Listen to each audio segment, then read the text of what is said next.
بسم الله الرحمن الرحيم. الحمد لله رب العالمين، والصلاة والسلام على سيدنا محمد وعلى آله وصحبه أجمعين. عزيزان خوشويستان، لشوي تري جمعي مباركة لخدمتي كوري صلوات وستايج بيغمبردا صلى الله عليه وسلم، لباس خواسي سيري باكي بيغمبرا صلى الله عليه وسلم، أكتبي جنابي ما وصاي مدرس الوردة العنبرية في سيرة حضر الخير البرية، كباسي سيري باكي پیغمبری نازدارك صلى الله عليه وسلم، باسي جاني پیغمبر ماكر، وباسي صفاتي خلقي پیغمبری خواه چون درستی کردوه، هيكل و سما و جستی پیغمبری خواه صلى الله عليه وسلم، ولباسي لباس هلسوكوت صفاتي خلقي پیغمبران صلى الله عليه وسلم. پیغمبری خواه صلى الله عليه وسلم براسی چه لباسێکی لەبەر کردووە و لباسی پیغمبر چۆن بووە؟ جلوبەرگی پیغمبری خواه. ماوەسای مدرس أفرمت كان صلى الله عليه وسلم يتزوج في اللباس، يعني يتوسع فلا يضيق بالاقتصار على صنف بعينه. فالماجدكاني زور مفصلة ما وصاها فرميت وكل حديث ورقيرا ولا حديث پیغمبری خواه ولا الصحابة كانوا ورقيراوة لواني كلفنوا في غمبري نازدارا صلى الله عليه وسلم. أفرميت في غمبري خواه صلى الله عليه وسلم لباسكاني فراوان بو، يعني ضيق نبوة، تسخ نبوة، تسكو تروس نبوة في غمبري خواه لباسكاني. انجا زور او كورتيش نبوة كبراسي امرو بانغشي كورتي بو لباسي في غمبري خواه صلى الله عليه وسلم. وهروها زوري قران بها نبوة، بڵێ کام عبا گران بێ یا کام کراس گران بێ پێغەمبەری خوا ئەوەی لەبەر کرد بێت، بەڵکو ئەوەی لەبەر کردووە پێغەمبەری نازدار سەڵات و سەلامی لەسەر بێ کە شتێکی مامناوەند بۆ بێت، نە زۆر هەرزان بێت، نە زۆر گران بێ کە بەس دەوڵەمەند پێ بوێرێت. و هەروە عەمامەی پێغەمبەری خوا صلی الله عليه وسلم تەمەعوجێ لەبەری کردووە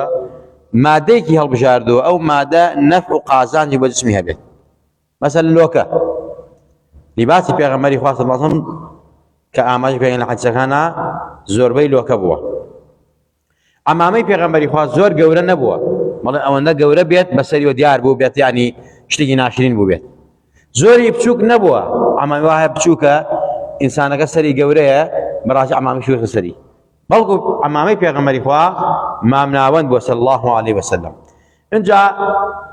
لفکەی عمامەکەی بە ناوشانی هاتەتە خوارەوە، زۆری درێژ نەبووە بڵێ ئێتە تاق و خوار درێژە، یعنی تا ناوشانی بووە لفکەی عمامەکەی پێغەمبەری خوا صلی الله عليه وسلم. مەسەلا کراسی پێغەمبەری خوا صلی الله عليه وسلم کراسی لەبەر کردووە پێغەمبەری نازدار سەڵات و سەلامی لەسەر بێ، بۆی خۆی لە فەرمایشێکی ئەفەرمێت پێغەمبەری نازدار ئەفەرمێت كلوا واشربوا والبسوا وتصدقوا في غير إسراف ولا مخيلة. طبعا حديثة إمام بخاري رواياتي كردو تعليق شي مسألة كردو. أفنى بيغمبري نازدار صلاة والسلام من السلبية أفنى بخونو بلام إن جاء الصدقة كان خير كان دست دار من فقير وجار وبيه مالي فقير وجارنا عودان كانوا بلام ببي إسراف ببي زيادة الروي،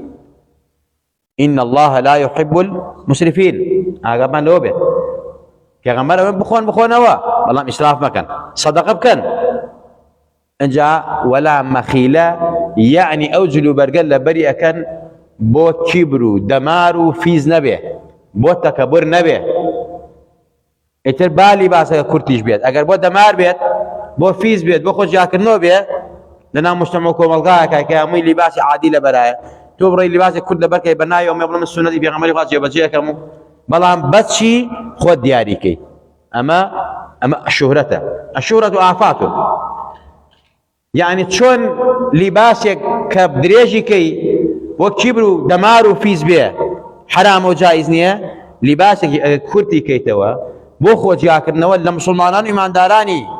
وڵات و نیشتیمانەکەی خۆت بەڕاستی بە هەمان شێوە حرام و تاوان و گوناحە. عزیزان، ئەمە حەدیثێکی پێغەمبەری خوا صلی الله عليه وسلم. طبعا لباسي كرد ئینکاری ناکرێت سنەتی پێغەمبەری خوا صلی الله عليه وسلم بەڵکو پێغەمبەری خوا هەڕەشەی توندیشی کردووە لەوانەی کە لیباس درێژ ئەکەن عەبایان درێژە لیباسیان درێژە جلوبەرگیان درێژە بۆ ئەوەی کەوا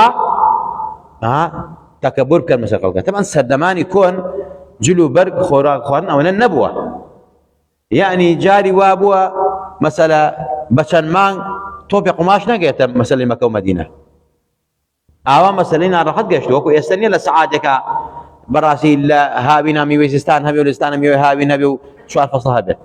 بە تەیارە و لە سەعاتێک هەموو شتێک ئامادە بێت وا نەبووە جاری جاران بەڕاستی هەر پێش مەسەلەی 50 ساڵ لەمە پێشیش ئەگە کەسێک قاتێ شاڵی جوانی ببوایە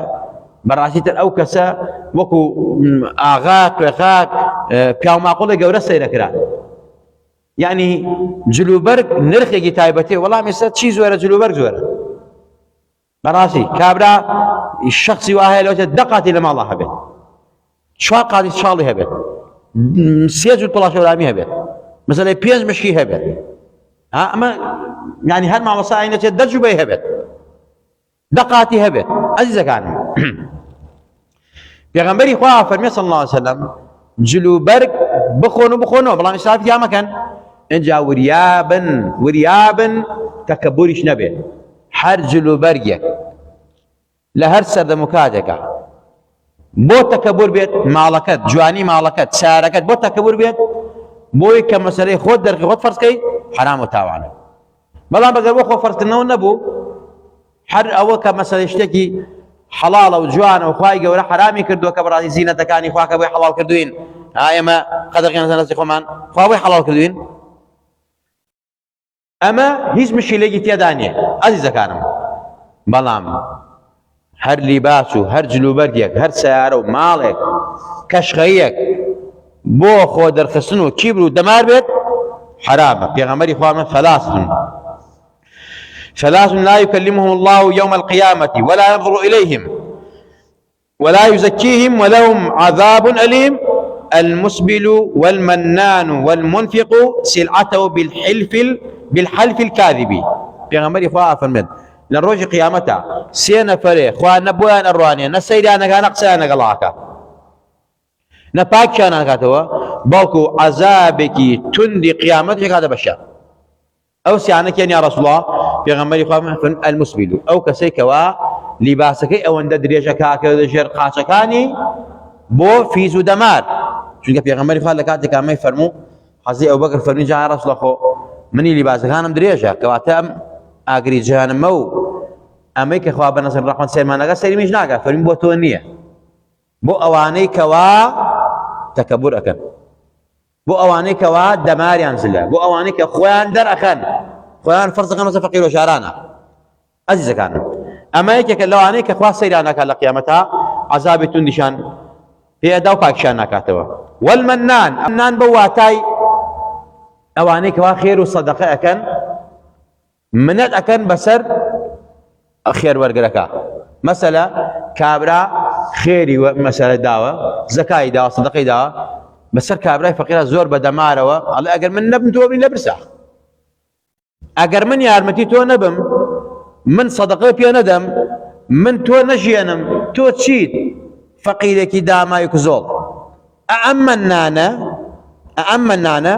خوا سەری ناکە لە قیامەتە المنفق سلعته بالحلف الكاذب وهروها ئەوەی کەوا ماڵ و کەلوپەلەکەی ئەفرۆشێت بە سوێندی درۆ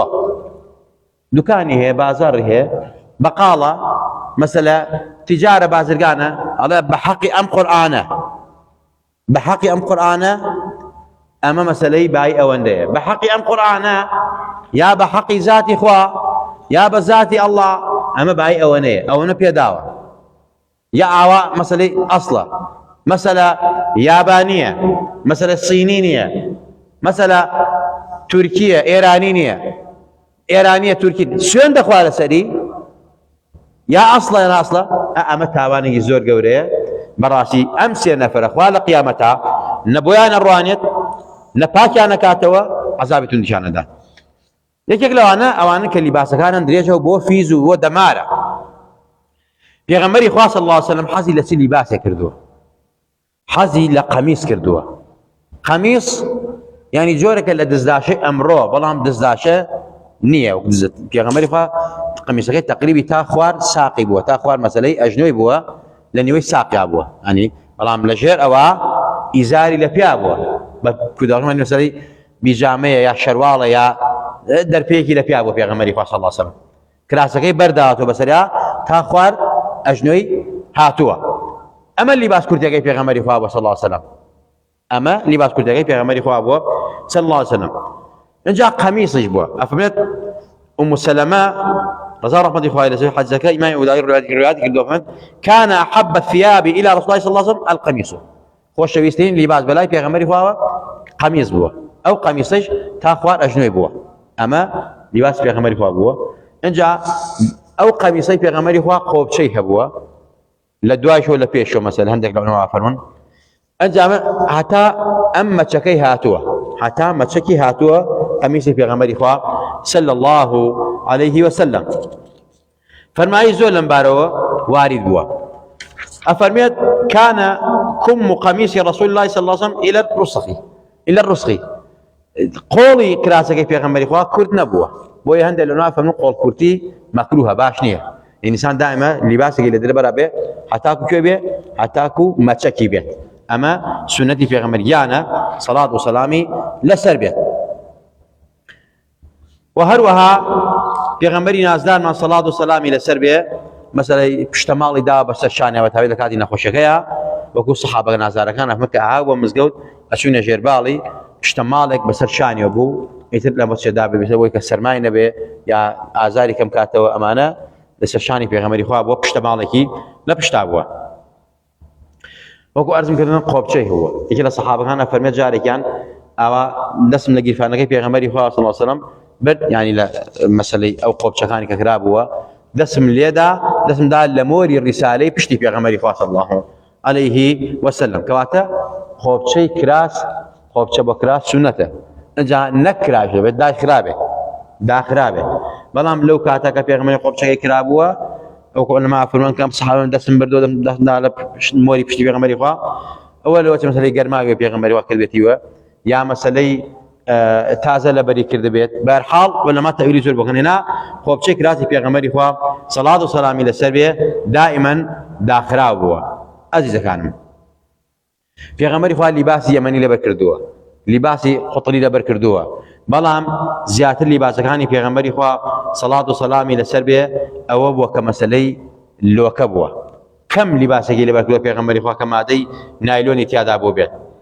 ام لباسی پیغمبری خواب صلی الله علیه وسلم لوکە بووە چونکە بۆ جەستەیەکی ئیسفادەی بووە و هەروەها کە پێغەمبەری خوا صلی الله عليه وسلم کە عەمامەیەکی تازەیە پۆشیا کراسێکی تازەی لەبەر ئەکرد ئەیفەرمێ اللهم لك الحمد كما خوایە سوپاس بۆ تۆ کە ئەم کراست لەبەری من کرد أسألك خيره وخير ما صنع له وأعوذ بك من شره وشر ما صنع له پیغمبری خواه يفرمو صلاة و سلام لسر بيه اللهم لك الحمد كما كسوتنيه أسألك خيره وخير ما صنع له وأعوذ بك من شره وشر ما صنع له خواه سپاسی توكم لسر أم لباسي لبري من كردو بمنو بخشي خواه دعوي خير وبركتي أم لباسي لتوكم وفناغر بتول لشر وخرافي أم لباسي أما پیغمبری خوا ئاوا بۆ شێوازە ئەمامێکی تازە یا کراسی ئەنجا ناوی ئەمامەکەی ئەبن ناوی کراسەکەی ئەبن مەسەلە ئەیفەرموو الحمد لله الذي كساني هذا القميص مەسەلە ألبسني هذه العمامة بەم شێوازە پێغەمبەری خوا ناوی شتەکەی ئەبن بۆیە سونەتە ئینسان کە کراسێکی تازەی کڕی ناوی بەرێ وحمدی خوای لەسەر بکە و دوعای خێر بکە و بڵێ خوایە داوای خێری ئەم گیراسە ئەم عەمامە ئەم پانتۆڵە ئەم جلوبەرگە ئەم قاتە لە تۆ ئەکەم وپناگرم بە تۆ لە شەڕی خراپەی ئەم عەمامە ئەم کراسە ئەم قاتە ئەم پانتۆڵە ئەمە سونەتی پێغەمبەریانە صلی الله عليه وسلم وهروها خوای ئەفەرمێت يا بني آدم قد أنزلنا عليكم لباسا يواري سوآتكم وريشا ولباس التقوى ذلك خير ذلك من آيات الله لعلهم يذكرون أما طبعا آيات القرآن خواهي قولهم أين وكان آدم بيقومان پۆشاک مان بۆ ئێوە ناردووە کە بەڕاستی عەورەتی خۆتان پێ داپۆشن عەورەتی خۆتان داپۆشن بەم لیباسە پۆشاکی جوان و ڕازاوە ئەمە هەمووی نیعمەتی پەروەردگارە خوای گەورەم سەخەری کردەوە ئینسان بەکاری بێنێ و پێغەمبەری خوا فەرمووی کولوا واشربوا ولا تسرفوا ئیسرافی تیان نەکا اینجا بەڵام خوا فەرمێت وەلیباس التەقوا ذلك خێر ئاگادار بن ئەم هەموو جوانیم کە بە ئێوە داوە جوانی دنیا لیباسی جوان ماڵی جوان ئاگادار بن لیباسی تەقوا و بەرگی تەقوا باشترە و چاکترە بۆ ئێوە و ڕجاوایەوە بیرکەنەوە کە بزانن لیباسی تەقوایان ئەم جلوبەرگە کە ئێوە لە بەری ئەکەن بەڵێ جوانە داتانە بۆی عەورەتان دابۆشێ بەڵام ئەمە سوودی نییە بۆ قیامەت ئەگەر تەقوای لەگەڵان نەبێ سوودی نییە بۆ قیامەت ئەگەر ئیمانی لەگەڵان نەبێ سوودی نییە بۆ ناو گۆڕ ئەگەر بەڕاستی ئینسان زکری خوای لەگەڵان نەکا ئەگەر تاعاتی خوای پێوە نەکات بۆیە ئەفەرمێت ئەم لیباسە بۆ تاپۆشینی عەورەتان و جوانی خۆتانە زینەتی خۆتانە بەڵام ئاگادار بن لیباسی تەقوا فرامۆش نەکەن بەهۆی لیباسی جوانی دنیاوە تەقوای پێ بکەن لەخوا بترسن لەخوا نزیک ببنەوە ئەش دەکانم و هەروەها پێغەمبەری خوا سەڵات و سەلامی لەسەر بێ کە کەسێک لیباسێکی جوانی بکڕایە ئەچوو پیرۆزبایی لێ کرد دوعای خێریشی بۆ کرد ئەمە سونەتی پێغەمبەری خوا نامەتەر کراوە مەسەلە تۆ مناڵەکەی لیباسی ئەکڕێ خۆت لیباسی ئەکڕی خێزانی لیباسی ئەکڕێ یعنی پێویستە ئەم باوکو دایکە ئەم ئەولادە مەسەلەی ئەم جیرانە ئەم ڕەفیق و برادەرە پیرۆزبایی لە یەکتری بکەن پێغەمبەری خوا سەحابەی لیباسی جوانی لەبەر کردبوو أبو النصرة أما كان أصحاب النبي صلى الله عليه وسلم إذا لبس أحدهم ثوبا جديدا قيل له تبلي وتخلف الله تعالى أفهمني أصحاب كان بيغمر واوري عن قردوا وافيرم سنة بون أقل لكاتك أيك كان لباسك تازان لبرك داية أيان فرمو يا ربي كوني كي بير زيني ها بيبتركياني كوني كي بلاش ساقي بإيمانه يعني أما دعاء أوانو خواهي قورا باشتر و چاكتر و بيبخشت أما سنتي پیغمبری خواه صلى الله عليه وسلم كدعاء وصحابة كان كردوا الصحابة كان يكفر كردوا في رزبائي لخوي كان وأصحابي أفرميت أبو نصرة أفرميت صحابة كان پیغمبری خواه دقيقا مو سنة ورقرتو أم سنة تركراوة ناقلتيا سنتكي براسي تركراوة كيلا إما براسي لباسي خريني مالو في رزبائي كي ليكرا يا مسألة دعاء خيري وكرا لو تبي روز باي كراي والله دعاء خيرك نكراوا بوي اما سنتي بيغمري خوان امانه كخد لباس تاسه فرمي ابوشي سنه الحمد لله خواب كي كاتك مسألة من علاقه يا دراوسك يا خزانك يا مسألة باوشي من علاقان مسألة بو افرتان مسألة جيرانك كسي برادر لباسك جوان لبركه ام دعاء قبل يا ربي خوايا ام لباسك كريته بيروز بيه يا ربي خوايا مثلا بإيمان وصحة وعافية وكوني كي بيبتكيني بمشي هذا خوا باشترو شاكرو جوان ترباتي أما سنتي بيغمري خوايا صلى الله عليه وسلم وابو معلومات اشتان سنة إنسان براسي لباس كاني لباسي سبيبه بيغمري خوايا لباس سوري بوشيه صوزي بوشيوه أمامي صوزي بوشيوه أمامي رجي بوشيوه أمامي مسألة سبي بوشيوه بەڵام سەیرەکەی بە پێی مناسبەکان وەرم لە حەربا پێغەمبەری خوا عەمامەی سوور بووە لە حاڵەتی ئاساییە عەمامەی سەوز بووە عەمامەی سپی بووە پێغەمبەری خوا صلی الله عليه وسلم لە حاڵەتی حەربا عەمامە و مەسەلەی مێزەری ڕەش و سووری پێچاوەتە پێغەمبەری خوا صلی الله عليه وسلم یا لیباسی لەبەر کردووە پێغەمبەری خوا لیباسەکەی پێغەمبەری خوا لۆکە بووە ئینجا دوایەوە مەسەلەی خەتی ڕەشڕەشی تیا بووە یا خەتی سوورسووری تیا بووە حتا پێغەمبەری خوا لیباسی سووری پۆشیوە بەڵام لەگەڵ ئەوەشا ئەم لیباسی سوورە يعني زورترين حالتي لباسي في قمر لباس سور نبوه بونمونا ابي براء كل عازم فرمت ما رايت احدا من الناس احسن في حله حمراء من رسول الله صلى الله عليه وسلم ان كانت جمته لتضرب قريبا من كبيه افرمت براء كل عازم افرمي هيك كسم النبي نوا بوشاي سور باوي بوشي بيو جوان تربيه وشاك تربيه جوان تربيه ببهاتر بيه لبيغمبري صلى الله عليه وسلم لكاتك پەرچی نزیک بوو بکەوێتە سەر شانەکانی پەرچی پێغەمبەری باسمان کرد کە هاتە سەر شانی و کورتی کردێت و ئەمانە بەهەرحاڵ ئەمە سەحابەی پێغەمبەری خۆیان حەدیثەکەیش صحیحە ئەفەرمێت ئەم پێغەمبەرە نازدارە لیباسەکانی لیباسی سووری لەبەر کردووە کەواتە لیباسی سوور کە پیاوێک لەبەریکا نای بەڵام هیچ تایبەتە بەشنە تایبەت نییە بەشنەوە پێغەمبەری خوا لەبەری کردووە ئەنجا پێغەمبەری خوا لیباسی لەبەر کردووە خەتی ڕەشدا و خەتی سووری دا بووە بەڵام ئەکسەری لیباسی پێغەمبەری خوا سەڵات و سەلامی لەسەر بێ سپی بووە. ئەوە تا سەحابەی نازاری پێغەمبەری خوا حەزرەتی عەباس عەبدوڵای کوڕی عەباس فەرمێت قال رسول الله صلى الله عليه وسلم عليكم بالبياض من الثياب ليلبسهما أحياكم وكفنوا فيها موتاكم فإنها من خير ثيابكم. پێغەمبەری خوا فەرمێت ئاگادار بن لەسەر ئێوە بێ جلوبەرگی سپی باو، چونکە سپی باو بپۆشن با سپی بێت زندۆکانتان اینجا کفنی مردوەکانتانی پێ بکەن، باشترین و جوانترین و چاکترین جلوبەرگی ئێوە سپی باوە. پێغەمبەری خوا فەرمێت صلی الله عليه وسلم وهتا فەرمێتی عليكم بالبياض من الثياب با لەسەر ئێوە بێ لیباسی سپی کە باشە و چاکە فإنها أطهر وأطيب چونکە پاکە و بۆن خۆشە. بۆ پاکە چونکە لەکەیەکی پێوەیشتە پێوە دیارە ئینسان یەکسەر النظافة من الإيمان لەکە لا بە خۆی پاکاتەوە. اینجا ئەم لیباسە سپیە ئینسان سونەتە بۆن خۆشکە وەکو لەباسی بۆن خۆشی پێغەمبەری خوا ئاماژەی پێکەین. پێغەمبەری خوا فەرمێن ئەلبسوا البياض فإنها أطهر وأطيب وكفنوا فيها موتاكم. چەند حەدیث لەسەر موارد بووە ئەفەرمێت لیباسی سپی پۆشن ئەمە پاکە بۆن خۆشە و مردوەکانیشتانی پێکفنکەن. پێغەمبەری نازدار ئەفەرمێ سەڵات و سەلامی لەسەر بێ. عەزیزەکانم گرنگ ئەوەی ئێمە بزانین ئەمانە کە لەسەر شەمائیلی خلوقی و خەلقی پێغەمبەری خوا وارد بووە ئەمانە هەمووی حەدیث صحیح لەسەر وارد بووە. ئێمە لەم سونەتانەی پێغەمبەری خوا وا تێبگەین جلوبەرگمان لیباسمان کەلوپەلمان باوەک پێغەمبەری خوا و سەحابەی پێغەمبەری خوا و خێزان و عائیلە و ماڵمەڵی پێغەمبەری خوا بێ. ئەم پێغەمبەر نازدارە دڵنیاین دڵنیابن دڵنیایشین هەر شتێکی کرد بێ هەر شتێکی پۆشی بێ هەر شتێکی خوارد بێت ئیلا وحی ئیلاهی بووە و فەرمانی خوا بووە و قازانجی دین و دنیای أمتك تيايا أجر شون كوتيبكن شو أخوافا أطيعوا الله وأطيعوا الرسول ومن يطع الله فقد أطاع الله أويك يرى الإخوة بيغمبر بيه يرى الإخوة جان بيغمبر الناس داره لباسي أكثر أم بيغمبر مسألة كراز بوا لوكا بوا مسألة سبي بوا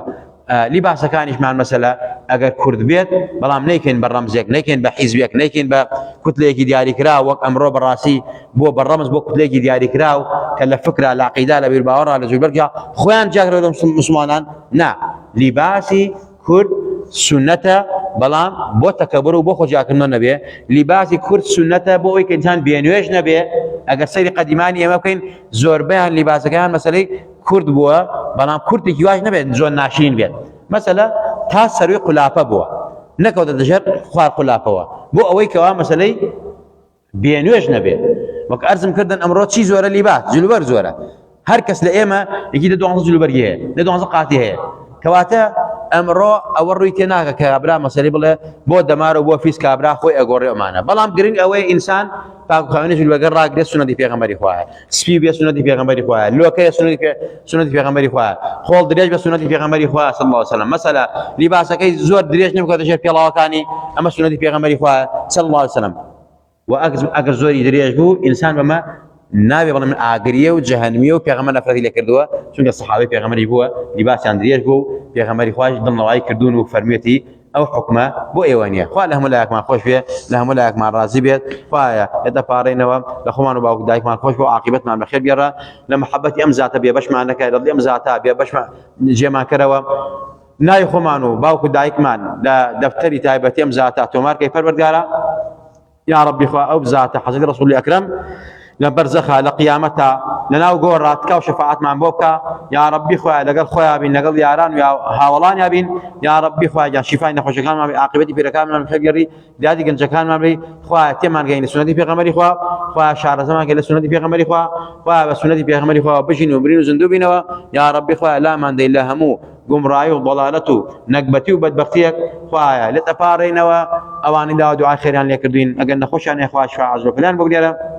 يرو گرفتان خوابان چهار سرکا ظالم زملی لکرن خواه گیان درگاه خیر و خوشیان لیب کرو ظالمان بر ناو برو ظالم با همومان ناو برا خواه ولات من پر خیر و خوشی و بزی مسلمانان غزو فلسطین بتوا لو نهامت ونك بتر رزقارنك خواه جولکی ملعون بربون دجانی مسلمانان خواه لیان خم الله خواه لیان خم الله خواه لیان خم الله عزتنا صدق مسلمانان برن توا آمين آمين أقول قولي هذا واستغفر الله لي ولكم.